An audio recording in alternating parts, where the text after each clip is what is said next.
이혼한 전처에게 앙심을 품고 과거에 촬영했던 성관계 영상을 인터넷에 유포한 남성에게 징역 3년이 선고된 일이 있었습니다.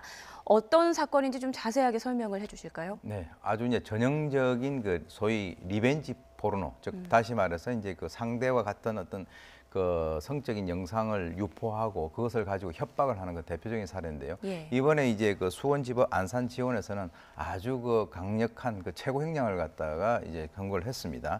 그래서 이제 이 그 남성은 이미 이제 이혼을 했다라고 하니까 사실은 전처이기 때문에 다른 남성을 사귀는 것은 전혀 법적으로 문제가 되지 않는데 네. 다른 남성과 사귀는 데 대해서 앙심을 품고 동영상 파일 19개 그리고 이제 피해자 지인들에게는 약 100명에 대해서는 이 영상들을 링크할 수 있는 그런 것을 전부 다 이제 그 유포를 했습니다. 그리고 이제 1년 뒤에는 앞으로 추가적으로 영상을 공개하겠다라고 이제 예고를 했는데요. 사실 뭐 다른 남자를 만나든 말든 본인이 결혼을 했을 때 관리를 잘 했었으면 문제가 없을 텐데 일단 결혼을 하고 이혼을 하고 난 이후에도 그 상대가 다른 남자를 만난 데 대해서 상당히 어떤 복수심을 가지는 것이죠. 그래서 지금 그 어떤 의미에서는 아주 이제 법원에서는 최고 형량을 갖다가 내렸다라고 이렇게 볼 수가 있습니다. 최고 형량이 3년이라면서요? 네, 그렇습니다. 예, 이게 어떤 분야에서 최고 형량이 3년인 건가요? 지금 이제 그 우리가 그 이 카메라 등을 이용을 해가지고 이제 촬영을 하게 되면은 네. 일단 그 의사에 반해서 그 뭐 촬영을 하게 된다면 그거는 이제 조금 더 이제 1항에 나와 있는 건데 좀 그 강한 그런 처벌을 하게 되는데요. 2항을 보게 되면은 촬영 당시에 촬영 대상자가 거기에 대해서 의사의 그 동조를 했다 하더라도 그 사후에 그 의사에 반해 가지고 만약에 촬영물을 반포 뭐 판매 임대 제공을 한다든가 하는 이런 행위를 하게 되면은 예. 3년 이하의 징역 그리고 500만 원 이하의 벌금에 처해져 게 돼 있는데 이번 같은 경우는 3년을 갖다가 이제 그 선고를 했지 않습니까? 네. 그러니까 이제 이걸 최고 형량이라고 우리가 부를 수가 있는 것이죠. 네.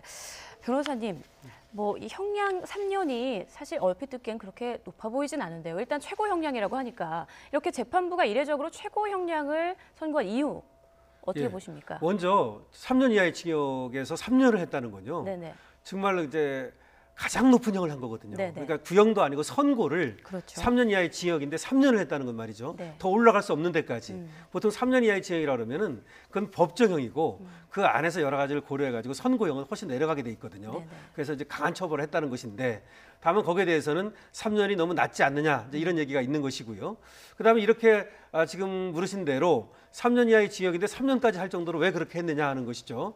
근데 그게 아까 100명에게 링크를 걸어가지고 뭐 전달했다 그랬잖아요. 근데 또 무슨 말을 했냐면 1년 있다가 다시 또 내가 이렇게 공개를 하겠다라고 이제 경고를 했어요. 1년 있다 다시 하겠다.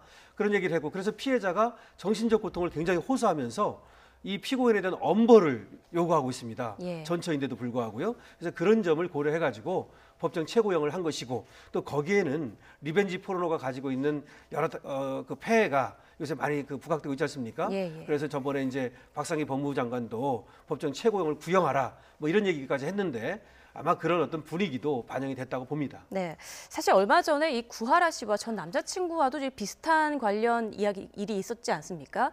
이러다 보니까 이게 또 사회 문제로 번지는 것 아닌가 이런 얘기도 나오고요. 피해자들이 이제 목소리를 많이 내고 있기도 한데 형량 3년인데요. 더 높여야 한다는 거에 대해서는 어떻게 생각을 뭐 하십니까? 글쎄요. 그거는 이제 어떤 그 일단 사회적인 합의가 예. 이제 이루어져야 된다라고 보는데요. 저는 이제 이번 기회를 통해서 좀 말씀드리고 싶은 것이 2012년에서 2017년까지 지금 이제 성폭력 처벌법에서 1심 판결에서는요.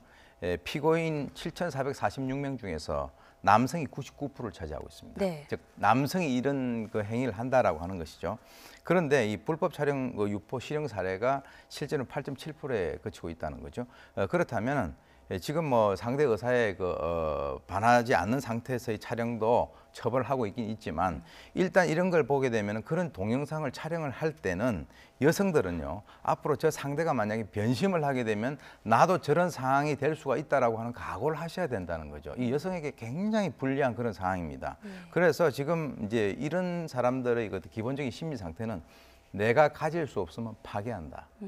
그래서 그 상대를 앞으로 장래의 어떤 사회적인 생활을 전혀 못하고 이렇게 해가지고 어떤 그 스트레스를 받아가지고 극단적인 선택을 하는 그런 여성들이 우리나라뿐만 아니라 전 세계적으로 상당히 많은 그런 사례들이 있거든요. 예. 그래서 이것은 굉장히 위험한, 둘이가 좋을 때는 모르지만은 그것이 나중에 문제가 될 때는 여성이 굉장히 그 어떤 위험한 상황에 처할 수 있다라고 하는 것을 명심을 하셔야 될 것 같습니다. 당연히 남성에 대해서 처벌도 강하게 이번같이 해야 된다라고 봅니다. 네, 변호사님께도 같은 질문을 드리겠습니다. 최고 형량 3년을 더 높여야 한다라는 의견에 대해서 어떻게 생각하시는지, 그리고 이런 문제에 대해서 대책은 없는 건지 좀 여쭤보고 싶네요. 첫 번째요. 예. 그 높이는 거는 신중해야 됩니다. 지금 재판부에서 최고 형량 3년 중에 3년을 선고했지 않습니까? 예. 저런 식으로 법원에서 벌금형이라든지 손방망이 처벌만 하지 말고 오히려 저 형량을 높이는 것보다는 법원에서 엄벌에 처하는 그것이 필요해 보이고요.